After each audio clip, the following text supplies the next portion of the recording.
Surat pernyataan yang bertanda tangan di bawah ini, nama Dede Riswanto, tempat tanggal lahir Cirebon 21 Juni 1993, kewarganegaraan Indonesia, jenis kelamin laki-laki, karyawan swasta, agama Islam, alamat Kampung Ciwalang, RT 2 RW 7 Desa Pangkali, Kecamatan Cisewu, Kabupaten Garut.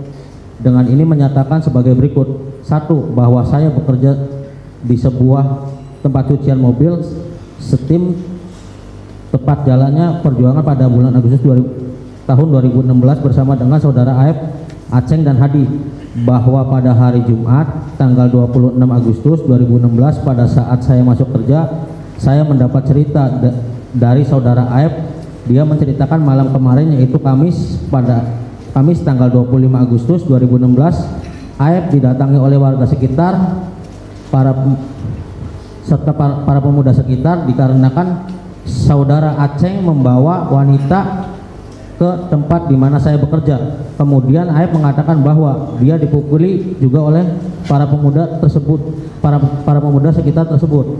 Bahwa kemudian saat saya masuk kerja pada hari Senin 29 Agustus 2016, mendengar kabar dari pelanggan cucian mobil ada orang sekitar tempat saya bekerja ada peristiwa kecelakaan sekiranya 2 hari sebelum atau pada tanggal 27 Agustus 2016, bahwa kemudian selanjutnya pada hari Jumat 2 September 2016 saat saya sedang berada di rumah pada malam hari sekitar pukul 7, saya ditelepon oleh saudara Aep,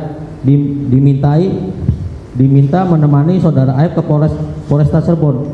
Lalu kemudian saya dijemput saudara Aep dan bertemu Rudiana di halaman Polres Cirebon.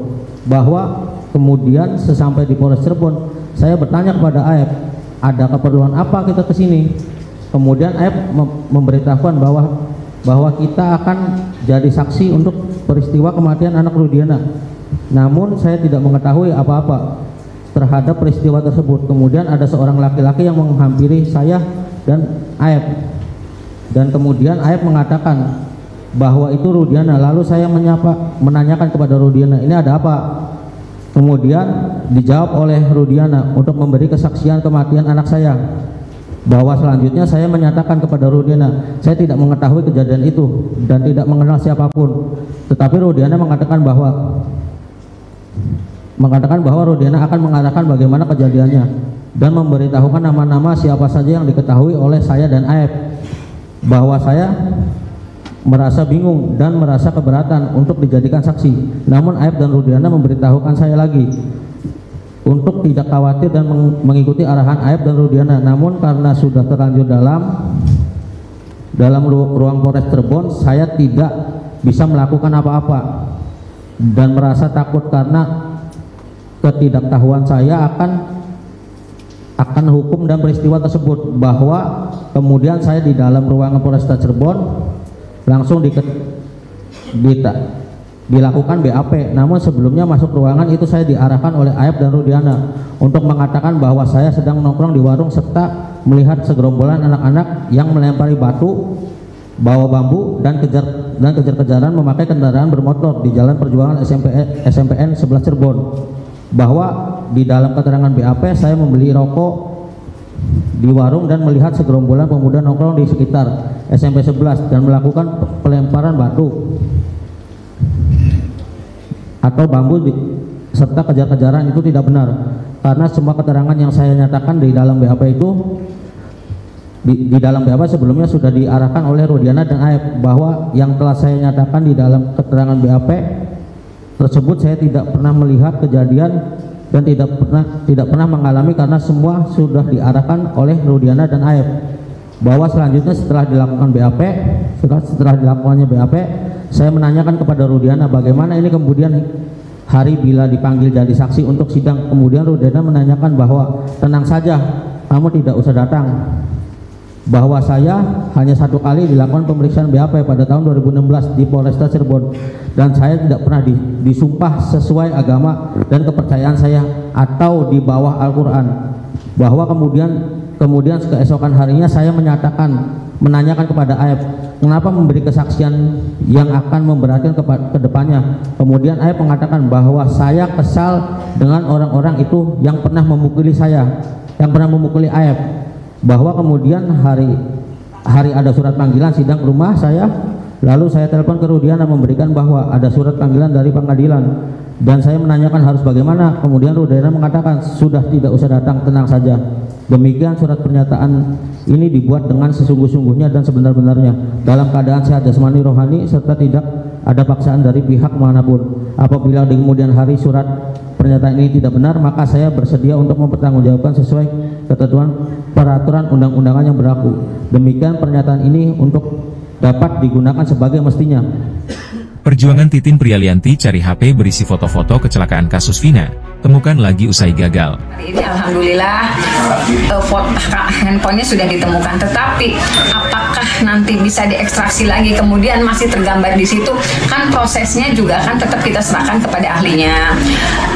Mudah-mudahan bisa dibuka dan mudah-mudahan tidak rusak, karena yang dulu itu memang sama sekali tidak bisa digunakan, bisa tidak ada fotonya.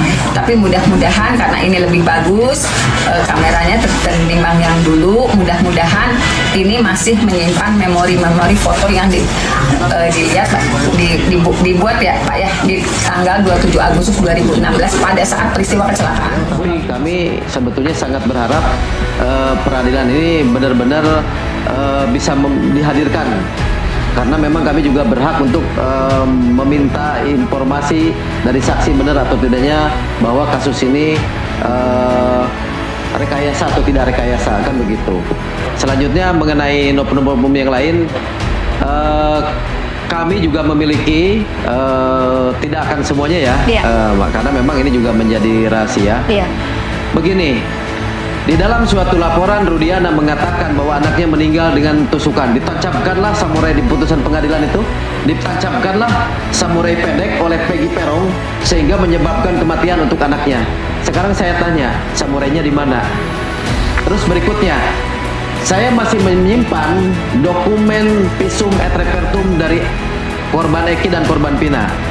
Ya, dokternya masih ada, dan mungkin nanti juga siap untuk datang ke pengadilan untuk bersumpah, karena tidak ada bekas tusukan di tubuh Eki dan Vina, termasuk yang memandikan korban. Pengacara terpidana kasus Vina Cirebon, Titin Prialianti terus berjuang mencari bukti-bukti foto yang memotret peristiwa kecelakaan yang dialami Vina Dewi Arsita alias Vina Cirebon dan Muhammad Rizky alias Eki pada 27 Agustus 2016 silam. Bukti foto itu diakui dimiliki Nazrudin, saksi yang mengaku melihat Vina dan Eki kecelakaan motor tunggal pada 27 Agustus 2016. Sebelumnya, Titin Prialianti telah menerima ponsel Nazrudin yang digunakan untuk memotret peristiwa itu. Namun, setelah ponsel Nokia 6300 warna hitam itu diekstraksi, ternyata tidak ditemukan foto-foto kecelakaan tersebut. Tak patah semangat, Titin pun mencari ponsel lain yang diakui Nazrudin menyimpan foto-foto tersebut. Kepada Titin, Nazrudin mengaku foto-foto yang ada di ponsel Nokia 6300 itu telah dipindahkan ke ponsel lainnya yang disimpan di Cianjur. Titin pun langsung meluncur dari Cirebon ke Cianjur untuk mencari ponsel tersebut. Di rumah Nazrudin itu, Titin dengan sabar menunggu Nazrudin menemukan ponsel tersebut. Akhirnya setelah dicari cukup lama, ponsel warna orange itu pun ditemukan. Alhamdulillah ya Allah ya Robbi, ya ucap Titin saat Nazrudin berhasil menemukan ponselnya. Nazrudin yakin, foto-foto kecelakaan itu masih ada di ponselnya. Saya yakin ada, karena terakhir mau saya kasih orang lain. Ini gak mau. Saya yakin ada. Kalau orang sini, orang-orang jujur, barang orang lain, dia gak berani, kata Nazrudin. Nazrudin mengaku ini handphone kedua yang menyimpan foto-foto kecelakaan. Mudah-mudahan bisa dibuka, dan ada gambarnya. Mudah-mudahan bisa bermanfaat, katanya. Titin memastikan ponsel itu akan diserahkan ke ahli untuk bisa diekstraksi. Prosesnya kita serahkan ke ahlinya. Mudah-mudahan bisa dibuka, dan mudah-mudahan tidak rusak. Ini lebih bagus kameranya. Mudah-mudahan ini menyimpan memori foto-foto yang diambil tanggal 27 Agustus 2016, katanya. Titin mengaku akan segera berkoordinasi dengan tim Peradi selaku kuasa hukum para terpidana. Biasanya dari Peradi akan menugaskan saya ke Jakarta untuk membuka handphone ini. Biasanya 3-4 jam itu bisa terlihat hasilnya. Itu kasnya. Sebelumnya, Titin rela melewatkan kesempatan mendampingi mantan terpidana Saka Tatal yang menjadi saksi di sidang peninjauan kembali (PK) pada Jumat, 13 September 2024, karena mengekstraksi ponsel pertama Nazrudin. Namun ternyata, di ponsel itu tidak ditemukan foto-foto kecelakaan Vina dan Eki seperti yang diakui Nazrudin. Hanya tersisa 3 foto, itu pun tahun pengambilannya lebih muda, setelah 2016. Yang lainnya sudah tidak terbaca. Literan Titin dikutip dari akun YouTube pribadinya pada Senin, 16 September 2024. Meski bukti foto belum ada, Titin mengaku percaya dengan penuturan Nazrudin. Hal itu beralasan karena pengakuan Nazrudin bersesuaian dengan pengakuan Adi Haryadi dan saksi-saksi lain. Saksi Adi Haryadi mengaku saat kecelakaan Eki terjadi, ada pejalan kaki lain, sama seperti dia, yang berada di lokasi. Pejalan kaki itu dimungkinkan adalah Nazrudin. Sementara Nazrudin mengaku mendapati seorang misterius yang membuatnya takut melanjutkan perjalanan karena menganggapnya seorang begal. Laki-laki misterius itu diduga Adi yang memang saat itu rambutnya panjang dan penampilannya layaknya musafir. Pengakuan Nazrudin memotret bukan bohong, karena HP diserahkan ke kami, itu kas Titin. Diberitakan sebelumnya, Nazrudin menyerahkan ponsel itu kepada Titin Prialianti, kuasa hukum para terpidana kasus Vina Cirebon.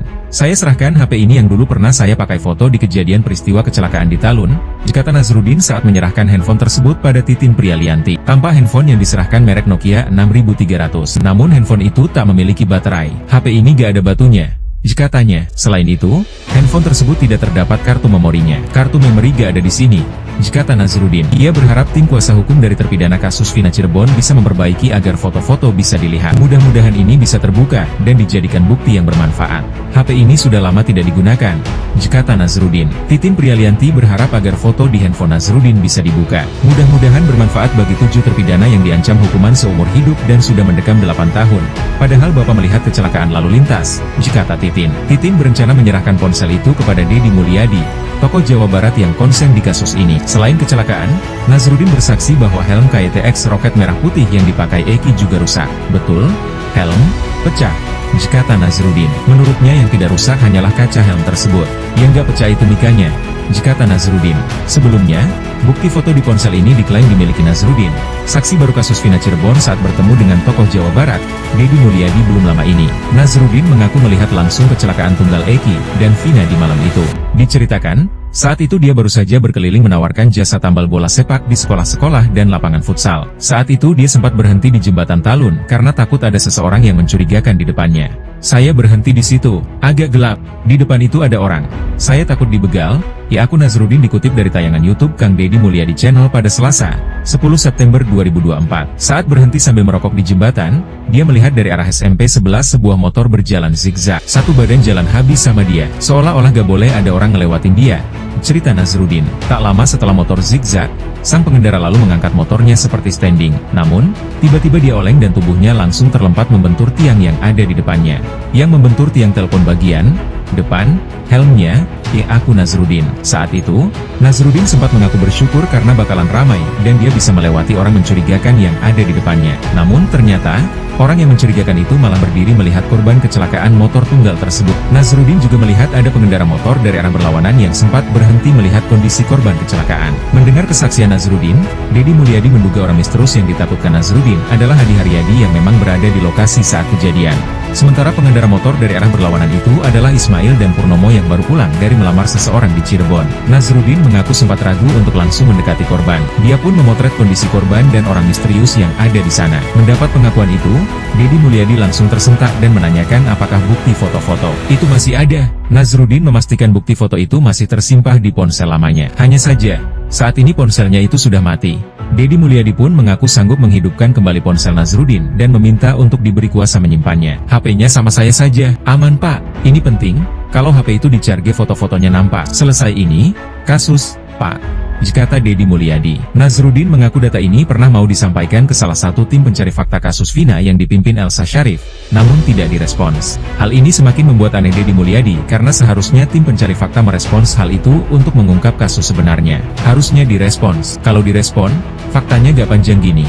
Selesai, ya tegasnya. Nazrudin lalu melanjutkan ceritanya di malam kejadian itu. Saat melihat kondisi Vina, saat itu masih hidup dan sempat bersuara. Nazrudin membantah celana Vina saat itu melorot. Hal ini berkebalikan dengan kesaksian Suroto yang mengaku melihat celana Vina melorot. Gak ada celana perempuan melorot, ya tegasnya. Nazrudin mengaku dia orang keempat yang ada di lokasi kejadian. Setelah itu ada pengendara yang melawan arah berhenti dan melihat kondisi korban.